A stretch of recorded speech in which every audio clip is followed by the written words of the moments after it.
చూస్తారు? ఉన్నోనికే పోయి ఉన్నోనికే బిల్డింగ్లు ఇస్తున్నాడు, డబల్ బెడ్రూమ్లు.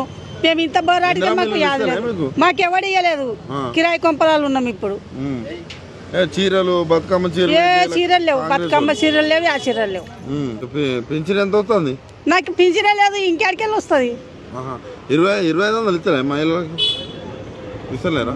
పింఛనే లేదు అసలు. మరి ఇప్పుడు మన రేవంత్ రెడ్డి ఓట్లు అడుగుతానికి వస్తాడు, ఏం చెప్తావు? మేము ఎవరికి వేయమని చెప్తాం. ఎవరికి వేయమని చెప్తావు? ఎందుకు వేయాలి? భూతాల మీద ఉన్నామంటే ఉన్నాము, ఈ కష్టం చేసుకొని బతుకుతున్నాం చాలు గంటే. అంతే. జీతాలు పెంచుతా అని టీవీలలో ఫోన్లలో ఇచ్చి మాకు ₹1 పెంచలేదు. మీ మహిళల ప్రభుత్వం అంటారు ఓటేవా మరి? ఏ మహిళలకైనా ఇయ్యం మేము. వెయ్యం.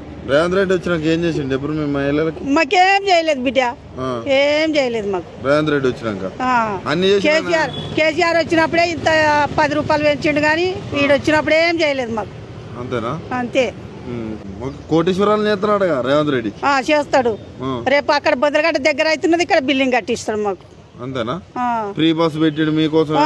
అది మేము దినం పోతాము, ఎన్నడో ఒకనాడు పోతాం. పేదోళ్ళము, ఉన్నోడు డ్యూటీలు ఉన్నోడు దినం పోతాడు.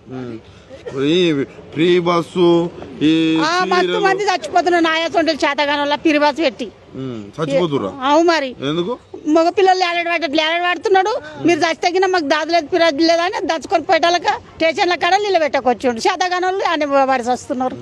ఈ సన్న బియ్యం కూడా ఇస్తున్నాడు, అయ్యన్న చూసి ఒకటేవా? సన్న బియ్యం తినము, దొడ్డు బియ్యం నీయాసొంటలు ₹10 కిలో తెచ్చుకొని తింటాం. ఆయన సన్న బియ్యం చీరలు అన్ని అప్పటి పూర్తికి చెప్తారు. అప్పటి పూర్తికి సందులు ఉన్నా కానీ అమ్మ నీకు నమస్తే మేడం అంటారు. అప్పుడు మేడం అంటారు, నెత్తి నూనె లేకున్నా కానీ మేడం అంటారు అప్పుడు.